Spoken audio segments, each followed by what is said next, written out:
Okay, so today's video is going to be all about, things I wish I knew before I studied abroad. So, coming over to England, I thought I was going to be ready, and I thought that I was, I guess, ready. But there were a lot of things that I wish I kind of, really thought about and I kind of knew.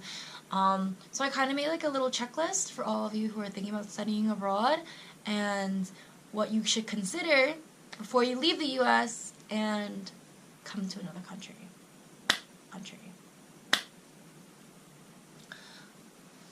So number one, make sure you're financially ready. Wherever you're going to be, you're going to have to exchange the U.S. dollar. And you never know the exchange rate, because it's always going to be fluctuating day to day. So from England, it's 1.3 to 1.4 to sometimes 1.5. So you never really know. If you ask your school will most likely tell you how much money you should set aside for cost of living and things like that and textbooks. But make sure you have a little bit more than that as cushion, just in case. And you also never know, you might be eating out more than they suggest, or you might be cooking a lot more. So it really depends on your lifestyle. Number two, you have to be emotionally and mentally ready. This was the hardest thing for me because I think I wasn't ready for both. I was leaving my family who was going through a really rough time, and I was leaving my boyfriend of a year, and I'm very, very attached to both, and I'm very attached to all my friends too. I get jealous quite easily, so, I was afraid of missing out on spending quality times with them, or having my relationship decrease in quality. So I thought that I was going to be mentally strong enough to be okay, I'm confident in my relationships, I'm confident in where I stand, I'm confident in the people I love and the person I am. And you really have to be absolutely sure that you are, because otherwise traveling abroad is going to be really, really tough for you. And studying abroad too, because which brings me to my next point, where the first 3 months are the worst months. It's a really big hump. The first month you're all excited, you're ready to go, you're ready to explore and meet new people, but then by the second month you're starting to miss your friends. You're on social media and you're wow, I wish I could have done that with them. You're comparing home and here, you're missing your family. This was when my relationship started getting really rocky, because the time differences were not helping, and I wasn't really talking to him, and he didn't understand what I was going through, because we were living different lifestyles at that point, and I was meeting new people and he hadn't met them. The time differences for anyone is difficult to keep up your relationships with. It's difficult to connect with people because they're always going to ask you, what's going on in your life, etc., etc.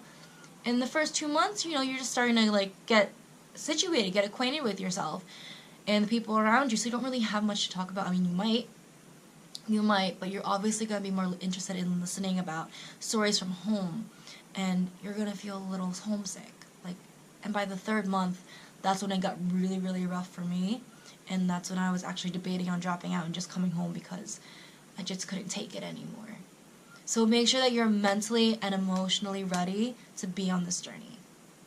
Because if you're not, you can still make it through. Obviously, I still made it through. I am 7-8 months into this journey now, which is great, and I'm really excited. But it can be really rough. And if it is, it's completely normal. It's totally okay. It's fine. I'd recommend asking to go home, even for a week or two, just to see everybody. It's a good mental reprieve. If not, feel free to talk to somebody. It's completely okay to be homesick, and it's absolutely normal. But yeah, be mentally and emotionally ready, because that was the one thing I wasn't, and that really messed me up. Sending letters and sending care packages are expensive, so don't expect any care packages from your friends or your family. Sending a care package from the US to the UK is $70. That's more than the care package itself. And sending a postcard from the UK to the US is £1.17, which is like $2. So don't be expecting much. And also it's international mail, so you might still send mail, and and your friends and family might send you mail, but it might get lost. It's happened. My next point is, don't get your hopes about studying abroad. It's not as glamorous as the movies. So, you're coming to a new country, you're coming to a whole new experience, and the point is to learn. The point is to learn and to gain new experiences, to network, and to enrich yourself. So don't forget you're here to study.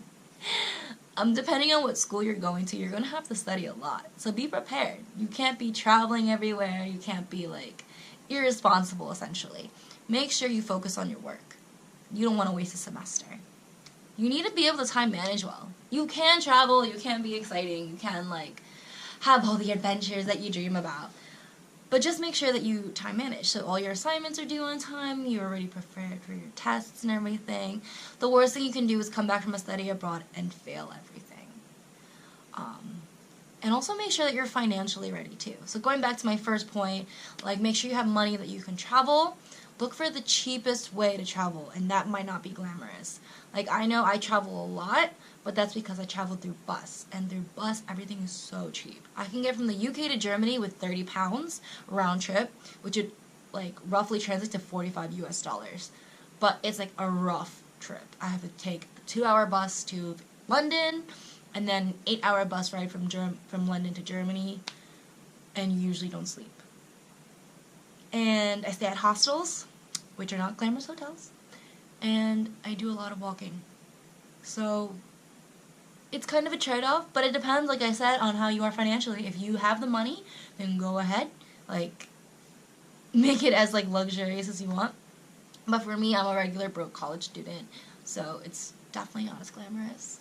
But it's still worth the experience, and it's definitely something that you need to take advantage of. I guess I really didn't think that through when I came in to the UK, so kind of a forewarning, like, make sure you have money set aside just for traveling alone, and decide what kind of traveler you want to be. Kind of pick out places you want to go, and see if it's actually really manageable. So time manage it well. Be prepared to be uncomfortable. So I'm lucky I came to an English-speaking country, but you never know where you might study abroad. You might study abroad in a non-English-speaking country. So be prepared to be uncomfortable. You're going to have to learn, like, a whole new culture, adapt to different people, adapt to their different personalities and, you know, their experiences, adapt to the food or lack of food. They don't have good food here in the UK. But in the end, it's all about, you're going to be uncomfortable and you're going to have to be okay with it. If you don't like new experiences, if you don't like adapting, if you're not a risk taker, then maybe studying abroad isn't for you. Because you're going to meet a lot of people who are just going to throw you off, and you're going to be like, why are you like this? You're so rude. But it's really their culture. And you're going to have to learn to accept it. You're going to have to learn to embrace it. And you're going to have to learn to love it. Because that's just who they are. And it's the same with, like, the food, the holidays, the mannerisms, everything. So be prepared to feel like you don't fit in. You're not going to fit in. But you will soon enough. You just have to be okay and acknowledge that you're going to have that one period. And once you are okay with that, then you're good to go.